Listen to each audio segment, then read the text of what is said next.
Hey, what's up? My name's Ryan. In this video, we're going to do a solo playthrough of the game GOLDblivion. GOLDblivion is a deck builder for 1 to 4 players, and it kind of has a unique take on the mechanism where the resources you gather during a game you can use to spend to actually buy gold bars, which helps you win the game because GOLDblivion, gold bars. You can also use those resources to acquire better cards, which help you get even more resources down the road, or you can use them to acquire a different type of card and put it into your battle deck, which will help you when you go fight in the game. So kind of a double deck builder. You're going to simultaneously be building up your normal deck of cards you're playing with all the time, and also your combat deck. Now, if you don't know how it works, I'm going to start off with a short explanation of the rules so the playthrough makes a little more sense. Also, this game is coming to Kickstarter soon, so there'll be a link down in the description below as long as it's on there. And as always, if you find the playthrough entertaining, hit the like button down below as it really helps the channel out. Let's jump in. Alright, so here are the main boards of the game. I'm going to go through setup with you and kind of talk about the mechanisms while I do that so you can learn the game while we go.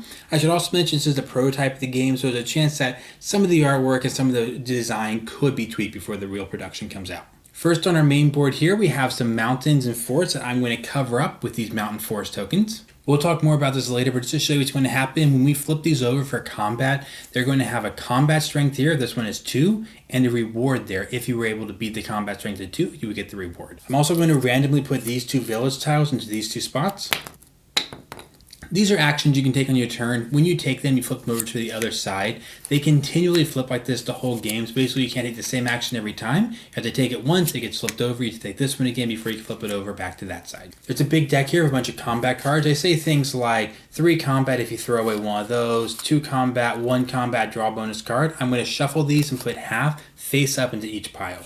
So throughout the game, if I acquire cards, I could choose to acquire these combat cards for a cost of 3, put them into my combat deck, which will help me when I fight these main spaces in the board. Next up, we have our main blue card tier. I've already shuffled these, so I'm just going to flip out 4 of them, 1 into each spot. Now in a regular game, the spots don't matter. In a solo play, it matters because as we take out these cards, all the cards are going to slide down. Just know if you try the 2 to 4 player version, it doesn't work that way. You take a card, you just replace it. In the solo version, there actually is this mechanism when we take a card out, they slide down, and the opponent is more likely to draft cards on the right side here. Up at the top, we have 2 flags. I'm the yellow player over here, and we're going against Charles, who's the blue flag right there. So these are our trackers. The first 1 to 10 wins. Now for me, I'm playing the yellow player, so I'm going to grab the 5 combat cards with the yellow shield right here. They're pretty weak, strength 1 or 0. Poor Arthur here. He doesn't help at all. Shuffle them up and put them right here on my player board. You will also start with 6 blue back cards here with your yellow on this side of them. These are your starting cards that are going to go into this pile. You also grab one of these 4 special characters. I don't want to play Charles since I'm fighting against Charles. You actually could if you want to. Since it's a solo game, I'm just going to pick her right here. She will be shuffled into my main deck of cards. So here, Tom. I have 3 different Tom cards. They will all just give me 1 gold nugget, which looks like this. I have a person that lets me initiate a combat. You can't just fight whenever you want, you have to initiate a combat. I have her, which is going to let me gain 2 coins, 2 gold nuggets, I should say, and also throw out a blue or a red card. I also have some elves, and the elves are going to give me 1 gold for every elf tag I have up here. So if I play my first elf, it's going to give me 1 gold. If I play my second elf on a turn, I will have 2 tags. I will get 1 for each tag. That will be 2. I'm going to go ahead and shuffle all these together and put in my draw pile right here.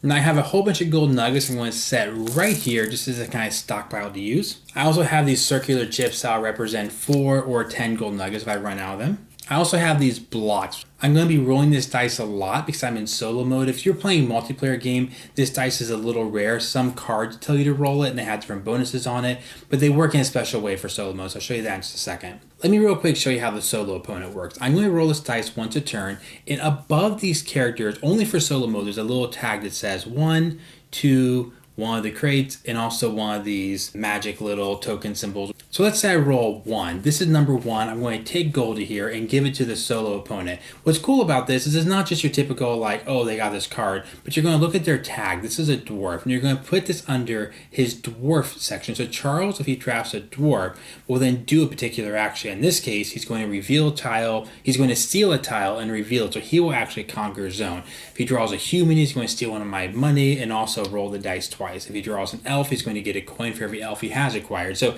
he actually does different unique actions depending on what you roll, depending on what tag. So let's say he's getting a lot of dwarves. I might feel the need to stop him from getting any more dwarves because once he gets 6 of any one, let's say he gets 6 dwarves, when he takes a dwarf action, he will start doing the action twice. So it becomes twice as powerful. So there is kind of this interest. You can see in my starting game here, I randomly threw out 3 dwarves. So that could be danger if he starts acquiring too many dwarves earlier in the game. He also has a conversion rate where at the end of his turn, if he has 7 coins sitting around, he gets a gold bar. I actually do the same thing. If I ever have 7 gold at the end of my turn, gold nuggets, I'm forced to convert it into gold bars, which isn't the worst thing. You want gold bars to win the game. Also, if he has 2 of these crates, he'll be getting a gold bar at the end of his turn for that. So on my turn, I'm going to be drawing cards. I'm going to be putting one of my 2 cards into this production zone, which I'll get to in just a second. Then I'm going to be taking 3 actions. If you play a 2 to 4 player game, it's a little different. In a solo game, you take 3 actions. If none of those actions are passed, which you can't pass with your cards in your hand, the solo opponent takes an action.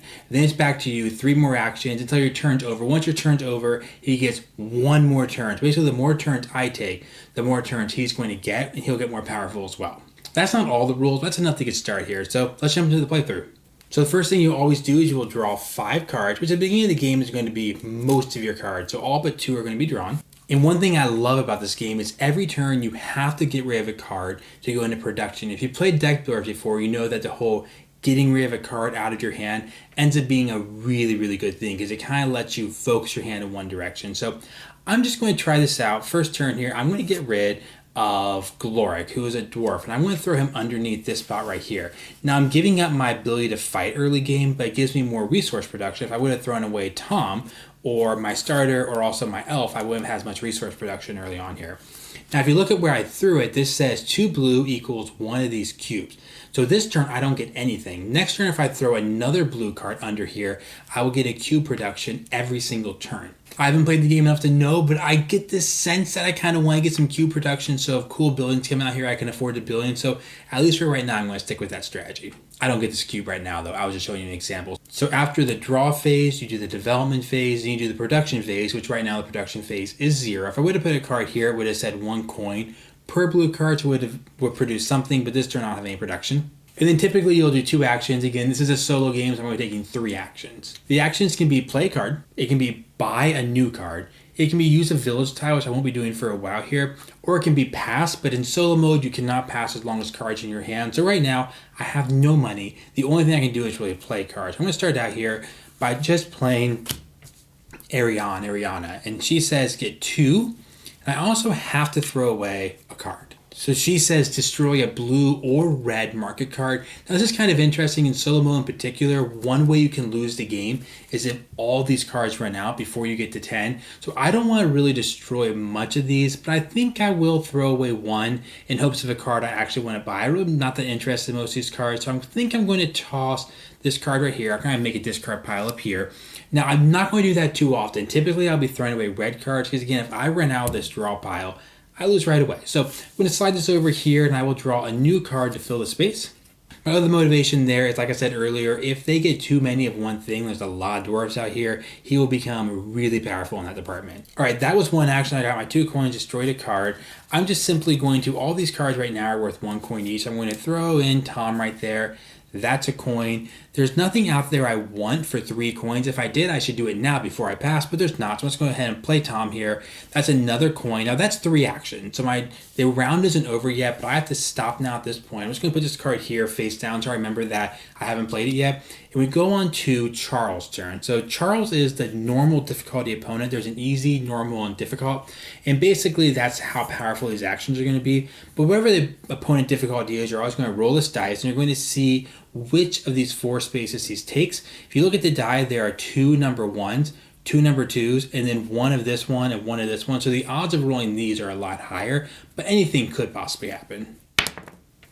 Okay, so I got number 2. He's going to take red here. Now, he's not going to do the special ability, but he is going to take this red. His name is Red. He's a dwarf. He's going to put him underneath this dwarf action here. And this says, in order to destroy one of the tiles out here and gain his reward, and then reveal one. Now, thankfully, on this first turn, there's nothing to take, so he has to just flip one over and reveal it. Next time, if he has that exact same action, he would actually take this, getting its reward, which the odds of him doing this are pretty high in the near future because there's a lot of dwarves out there. But this says, in order, reveal and take and destroy and get their benefits, and then also reveal. So he didn't do the first one, nothing was taken yet, but now he revealed one. We're going to slide everything down and flip out a new card. So another dwarf. I was really hoping to go for the elf strategy right now, but there are lots of dwarves out here. So back to my turn. I'm a little disappointed because I really want to take this card. It costs 6 coins. I have 4. The first turn of the game, this is like lots of deck builders. Not a lot I can do about it until I start making my deck more unique. So I can't get access to more resources. So I'm going to play her. I've only played 1 elf. This says 1 per elf. So I'm going to get 1 more gold coin. The only actions I can do now, I played all my cards. I could acquire my card. I could spend 5 and get Magnus here, which could be interesting. This character here allows me to reuse a building if one comes up. I'm kind of tempted to save my money. I think at least his first turn, I could regret this, but I'm going to save my money for at least the first turn. Now, I'm going to take a pass action for my second action. So I've used up 2 of my 3 actions. I don't get used to the last one. He still gets 1 more turn because it always goes me to him if one of my actions are passed. So Charles goes again. He got a 2, so Magnus is now gone. So he's going to take Magnus. Magnus is a human, though. Thankfully not a dwarf. Everyone else out there is a dwarf. And it's going to get kind of tight here in the camera, but I'm going to kind of put this over here. So he is a human. He says if he gets a human, he steals one of mine. Doesn't steal, just puts it out here. Then also he gets to roll the dice, both dice, and gain the reward.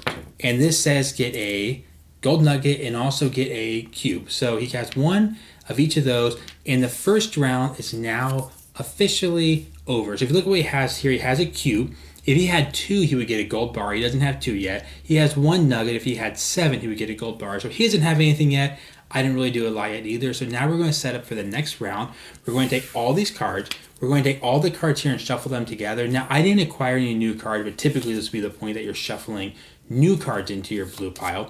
Turn over, I just shuffled. Next turn, I'm going to draw 5 cards again. 1, 2, 3, 4, 5.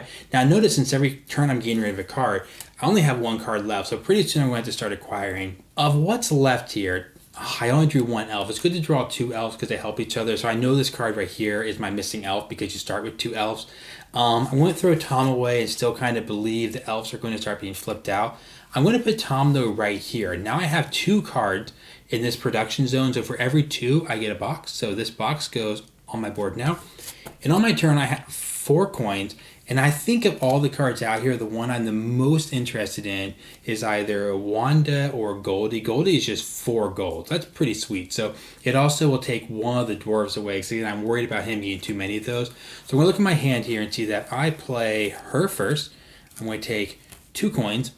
I can destroy one from either area. I'm a little nervous about if I destroy too much of this. I'm going to try 1 more of this area. I'm going to destroy red. So red is now gone. Move this over. Before I buy gold, I'm going to give it 1 more shot to flip over a card I really like. Okay. She's interesting because she's cheaper. She gives me 4 coins. She also gives me the crate. I think I'm going to, with that in mind, I'm going to buy the magic girl there. So I'm going to spend 4, going to get this card, going to put it into my pile here. It's not in my hand this turn, but right here, that was 1 action, 2 to buy, new card flips out. I've done 2 actions. I can really only afford that 1 card. For my third action, I'm going to play this and get a coin. And now this turn's done. With his cards face down, I'm going to go to his turn. So he's going to roll dice. Okay, he rolled a crate, so he's going to take Wanda right here, which I thought would be kind of cool. As a human, so he's going to go into this human zone. Now there are 2 humans here. Doesn't really matter yet. Once you get to 6, it really matters. But I'm going to toss a coin because it's a human. And also he's going to roll both dice and get the benefits. So it is a crate and 2 coins. So good roll, Charles. Good job. All right, back to my turn. I have 3 more actions. And let's see what gets flipped out here. Ooh, an elf. I really, really, really like the elf. So part of the motivation here is if I can make one of my actions a pass, I rob Charles of a turn. Because if I do all 3 of my actions, but not one of those actions are a pass, he'll go. He'll come back to me. I'll pass. He'll go again. So I think I'm going to risk it and not buy him on this turn just for the hopes of not activating him too much. So I'm going to play Tom. That's 1. I'm going to play my poor elf by herself. It's only 1 more. Elves are supposed to be pretty powerful, but I'm not drawing enough of them. So that is 2 actions. On my third action, I will pass. Again, I could use my third action to buy this elf right here, but then I didn't pass. So then it would be his turn, then it's back to my turn. Then I use my pass. Gives him a whole extra turn. So I'm just going to kind of play it out and hope that works for me. He might steal poor little Timmy, I think is his name. Oh, he might take Timmy away. All right, let's roll for Charles' turn. 2, so he's going to throw away this one, which is not a bad one for me. Sorry, not throw it away. He's going to acquire it. It goes into the dwarf zone. So he's going to first look out here and acquire an open one he can see, which is that one right there. He now has that token. He's also going to flip over a new one. I get to decide, so I'm going to flip over that one. And this one he acquired says, actually he destroys it, but it says roll 2 dice. Okay, so he gets another crate and 2 more coins. Okay, and we're going to flip this over and flip out a new card. Okay, cool. I like that card quite a bit. Oh, that's a building. I might be doing that on my next turn. I probably will be buying that card. Both these are good. This one helps me. When you use this building, you get a coin per elf. Here's an elf, so that's a pretty cool building. I'll show you how it works in a second. Before I do, at the end of his turn, he has 3 of these. So for every 2, he gets a gold bar. So he throws this away, and he gets to move up to track 1. So now he's officially beating me. This, like lots of great deck builders, is going to explode partway through the game. So right now it's like, oh, we finally got our first gold bar. It's going to really start churning out quickly here in a sec. Okay, so end of the turn, I'm going to pick all this up. I'm going to shuffle in my cards together. All right, and I'm going to draw my 5. 1, 2, 3, 4, 5. Put 1 card here. And I'm hopefully going to do a lot more acquiring on this turn. So I have a decision to make. I could do production, which will eventually, if I get 4 cards, start giving me even more crates. Or I could go for here and start getting a coin. I think I'm going to go for the boxes and hope that more buildings come out. Again, I get 1 for every 2, so that's going to be 1 more on my turn. And now I have 4 cards left to deal with this turn. So I know I want a couple of those cards out there. So I think I'm just going to start off with those actions. I'm going to spend 3. I haven't really got to do anything really cool with my deck yet. So this should be like really start picking up next turn. I'm going to buy this card here, which is an elf, which is good. This here says draw bonus card on my turn, which can be cool. And then before I buy the next action, I want to see what flips out here. Okay, that one's not bad actually. Those are both good buildings. I'm going to start by buying, they're both good. This one lets me throw away a crate for a gold. So I could be getting a free gold almost every turn. That's probably the wiser move, but I want to do the fun moves. I'm going to throw away these two cubes here. I'm with this building right here. So what buildings do is they just kind of hang out here somewhere in your empire. And when you flip them sideways, you activate them. And by activating, what you're doing is you're taking that action. So this is 1 coin for every elf. It won't be great this turn. I'm hoping in the future it will give me quite a bit of coins. You can use them once per turn. So I'm going to take the rest of my turn now. So I've already acquired 2 things. I only have 1 action left. I'm going to go ahead and spend her and get 4 coins. So if he throws something cool out there, I have enough money to buy it. That's 3 actions. So I actually still have a lot of cards left. So you can see how some turns he's going to get a lot more turns for, my 1 turn. So that's that. On to Charles. Charles gets number 1. So poor Goldie. Another dwarf as well. So we're up to 3 dwarves already. He takes the one that's available, which is this one right here. It says he gets 4 coins. I'm just going to give him this 4 token right here. And also another box. So he's going to get at least 2 more bars at the end of his turn. So back to my turn here. I'm going to play her, get 2 more coins. And I'm just going to risk it again with the hoping to get something cool flip out. So I'm going to throw away Bruno here and move this down and really hoping something really cool comes out. Oh, cool. So that's a really good elf. So it costs 7. I actually have exactly 7 coins. So pretty soon I'm going to be using these gold nuggets to buy gold bars. But I'm still kind of in the deck building phase of the game. So I've got 1. That is 2 actions this time. He's going to get he's going to have 3 actions on me. So that's 1, 2. I'm going to do my 3rd action is play an elf. That's 3 right there. Back to his turn. So number 2, Wanda gets taken. She's a human. He's really focusing on only humans and buildings. He hasn't done, or humans and dwarves. So there's a 3. I do lose a coin, which stinks more than I thought. When I roll, he gets a 1. He also rolled this special symbol here, which says get 2 coins and roll the dice again. So, oh man, he did it again. So 2 coins and roll the dice again. And then 2 more coins. So he just got a lot of coins on his turn. All right, so we're not done with the round yet. Back to my turn, because I still have a card. I'm going to play this and get a coin. I will also spend my buildings. My building's going to flip sideways. And I get 1 coin per elf that I play, which is only 1. Let me see if anything cool flips out for just 2 coins. So, okay, that's something. Oh, both the same things. Okay, I actually might do that for the simple reason of I'm getting pretty happy with what's in my hand right now. But the odds right now of me having to toss something I really care about are going up. I could draw 5 cards I really like. So I don't mind having a couple spare cards sitting around just for this production phase right here. So that is over. I'm going to flip out. another card here. And that's not a bad building, actually. It just lets you draw a free card. I'm going to shuffle up. I need to trade out his resources. He gets a gold bar for that. He gets another gold bar for that 7. And he gets another gold bar for that 7. So he gets 3 more gold bars. I have yet to acquire 1 yet. So we'll kind of see where this goes. All right, I got my 5 cards. Hopefully there are lots of new powerful cards here. I'd be okay with a Tom. That's really good. So I have 1 Tom. I'm going to put the Tom under the production here. Get 2 cubes this turn because I've upped my production. And I have some stuff I like now. So I actually was given finally a really good hand of 3 elves. So even though it didn't turn out great earlier, I have 3 elves. I'm going to start playing with this guy here. This guy says draw a card. So I drew the magic girl here. I get a coin for that. That's 1 action. I'm going to do 2 actions. She says get a coin for every elf you played. I now have 2 tags out there. So that is 2 actions. And then she's going to do my 3rd action. 1, 2, 3 elf tags. So the elves can really help each other out. Once you start drawing elves, they start really just combining off each other. So back to Charles. It'd be great if Charles took a building.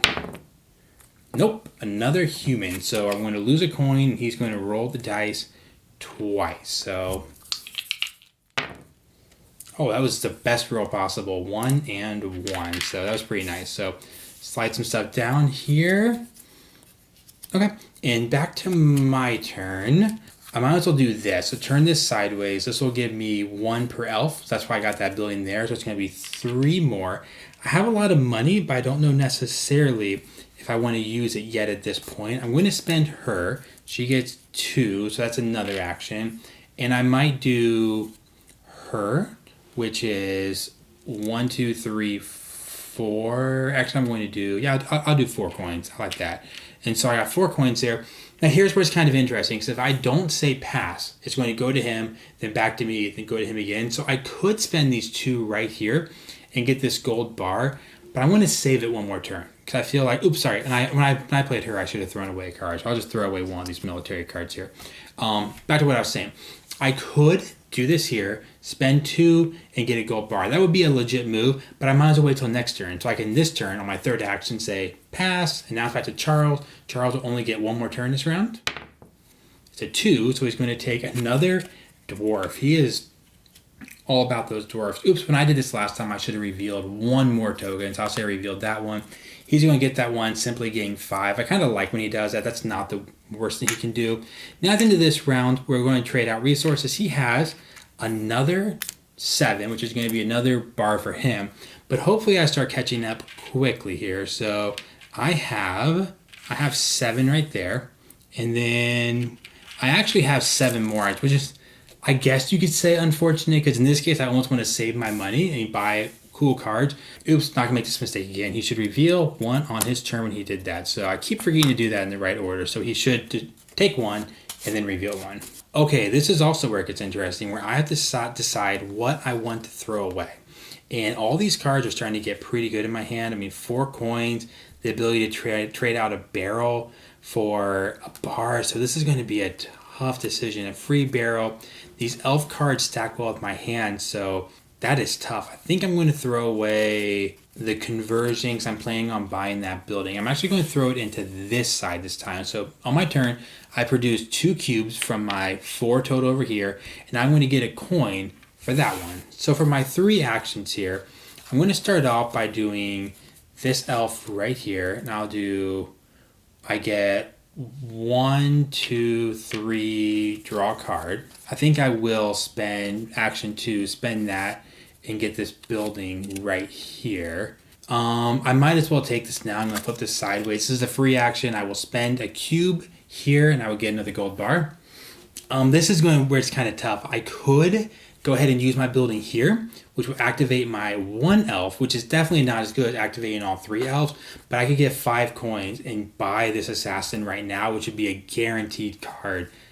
That is, I'm going to do it. Again, let's just say what's interesting for the gameplay for people who are watching. I just think it would be, I just don't want to somehow lose the assassin, so I'm going to turn this down sideways. It's a 1 in 6 chance, but let's not risk it. I'm going to do this. I will acquire 1 coin. My 3rd action, I'm going to spend 5 coins, and this might be one of the last things I buy in the game, that assassin right there. So I think I'm almost done purchasing. Ooh, I just lied. This is the best card for the elf. This person gives you 2 elf tags and then 2 coins per elf. If I could have that in my hand, that would be almost game over. If I played with a bunch of elves, that would be a huge combination. So, okay, before I get too much into it, back to his turn. Number 2, another dwarf. He is just rocking that. So he gets 5. Grab a 4 token and 1. And then also, he is going to reveal another one right here. Now, if he gets 1 more dwarf, which there's thankfully not one out there right now. If he gets 1 more dwarf, he'll be to 6 total down here. Every time he draws a dwarf, he will do that action twice, which would be pretty bad for me. So, all right, back to my turn. I will play this, which is 2 tags. So 1, 2. Second action this, there are 3 tags there. 1, 2, 3. I will do this one right here, which is 1, 2, 3, 4. That's my 3 actions. So if he doesn't throw away the twins here, I will definitely be doing that because that would be such a good move for me. But as of right now, actions are done. So it's one of the fun things about solo games is not knowing exactly what the opponent's going to do. Okay, good. He threw away the forge. And it's actually a building, which is good for me because he has not done buildings yet. So we're going to do this. What's going to happen is we're going to slide the cards down, replace it. Now this building here says throw away 3 market cards. Remember, if I run all this pile, I lose the game. So he's going to start to force a lot of cards to be thrown away quickly. Now I told you this is the best card for me possibly in the game. So I would throw away the other 3 cards and do that. It also says reveal another tile. So we're going to get extra stuff revealed out here. Okay, now we'll slide this down, fill in all the spaces. Okay. Feel pretty good about this. I'm going to go ahead and play her. That's 2 more coins. That's 1 action. And I will throw away just a red card because I'm getting nervous about running out these blue cards because she does that on her turn. And now with my second action, I will spend 8. And I will get these twins here, which again should be pretty good. I will now officially say I probably am not going to acquire a single more card the rest of the game because acquiring cards also brings the end of the game quicker because he wants me to acquire cards. So I got that, and I'm going to pass on my 3rd action, so he gets 1 more action. A 1, he's going to take the mine. It is another building, goodness. So if he hits the building chart, I could run out of actions quickly. So I throw away 3 of everything out here. I really want him to take an elf because the elves don't help him much because, again, he doesn't have very many of them. So I'm going to have him throw out those 3 and also reveal another token. So he's going to start revealing the mountains. If you actually were going for combat, which I'm not really doing combat in this game much, but if you were going for combat, you had to do these combat strings. The mountains are much harder, but there are also a lot more rewards. A whole gold bar and 2 dice rolls just for taking that tile right there. Alrighty, going to wake my buildings up here. I'm going to take my cards that I played. Oops, before I forget, he actually has exactly 7 coins over here, so I'll throw out those 7 coins. He's going to move to the 6th spot, so he's getting pretty close. I will draw my 5 cards. Okay, so let's see what we have going on here. So cool. We got lots and lots of elves on our turns. We're going to get a ton of money. Right now, we're just going to go really lean into resource production in this round because we have most other things we want right now. So I'm going to take here. I'm actually going to throw away my starter, which is kind of interesting, but everyone else is an elf, so they work so well together. And this is probably getting close to maybe the second to last round of the game. So I think keeping my elves is going to be really helpful. So I will start out by playing her. Christina says draw a card. Nice, it was more elves, and it says get 3 coins. This is where the game's going to get kind of nuts here. So that was 1 action. I'm going to, oops, before I forget, I get 2 coins for my production. I skipped the phase of the game, production. 2 coins for the 2 I have here, and also 2 cubes, which will really matter here. Okay, then I'm going to play my nice little elf assassins, which give me another block. They also say to throw out a card. I'm going to throw out this red card here, and that is 2 actions now. So for my 3rd action, I'm going to play an elf here, 1 per. So that's going to be a 4. 1, 2, 3, 4. And that's 3 actions, so I got to stop there for a second. No, I will go ahead and take this free action. Remember, the buildings don't count as an action. So I'm going to turn it sideways. I will spend a cube, and that will give me another gold bar. Back to Charles's turn. Now, Charles looks like he's not doing great. But if he gets another dwarf or a couple more humans, he's going to start doubling those actions. So he will get a little more powerful too pretty soon. Okay, so he's going to take this human right here. I need to count up how many humans are here because I think it's 4, but I've maybe lost track. Okay, so it was 4. We're up to 5 now. And so with the 5th human here, he's still going to do the same thing. He's going to throw away coins. He's going to roll both dice. And he gets 3 total coins for that. And then we're going to flip out a new card. The only thing I could imagine me buying at this point would be if there was another one of these assassins or another one of the twin cards like this one right here, because it would just guarantee I get every turn. Other than that, I can't imagine buying anything else this game. So I'm going to spend this. Now I have 1, 2, 3, 4, 5 total. So I'm going to get 5. That's my first action this turn. Second action, I'm going to play the twins. This is where it's really crazy. I get 2 per elf. And since this whole hand is elf, this was literally perfect. So 1, 2, 3, 4, 5, 6, 7 times 2. I get 14 coins on this turn. And that was my second action. For my third action, I'm actually going to finally use, well, I could pass. But I kind of feel like I'm going to use these actions anyway. So I'm going to use these two here and use this village action right here, which is going to be flip this over. And that's going to give me a bar for 2 resources per bar. But what happens is you flip it over, so the next time I do this, it won't quite be as powerful. That's how both these work. You can't take the same action every single time. So it won't be as easy to do next time. But okay, so that is that. We're on to his turn. He's going to roll. It is a 2, so we got a human. This is our 6th human, so he just became a lot more powerful. If I could keep him from drawing any more humans, that would be awesome. So what he's going to do is he's going to make me throw out 2 gold nuggets now. He's going to roll both dice, but he's going to do it 2 times. So that was a bad roll. He got 2 coins. Okay, so he got another coin, but he also got this magic symbol here, which is 2 coins, and roll the dice again. Oh man, 2 coins and roll the dice again. Okay, 2 more coins. So he really made up for his bad roll with the second one there. So he has a lot of coins. We're back to my turn here. All I'm going to do is, this isn't even an action, is just turn this sideways. I get 1 per every elf. 1, 2, 3, 4, 5, 6, 7 more coins for that. He is going to roll. It is a barrel. So, okay, good. I thought I was unlucky. Yay, he finally got an elf. So this elf is going to go right here, and he gets 1 coin per elf. So that's the worst card you get at this point in the game is elves.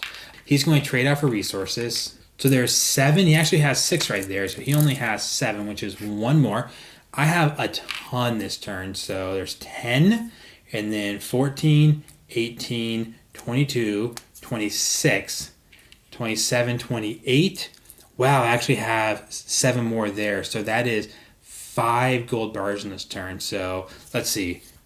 1, 2, 3, 4, 5. I won. Whoa, that was weird. I didn't realize how many coins I got on that turn. So this would actually be really interesting. So if it would have gone for 1 more turn, I was at risk of him drawing a human or especially another dwarf. He was going to start getting some rewards.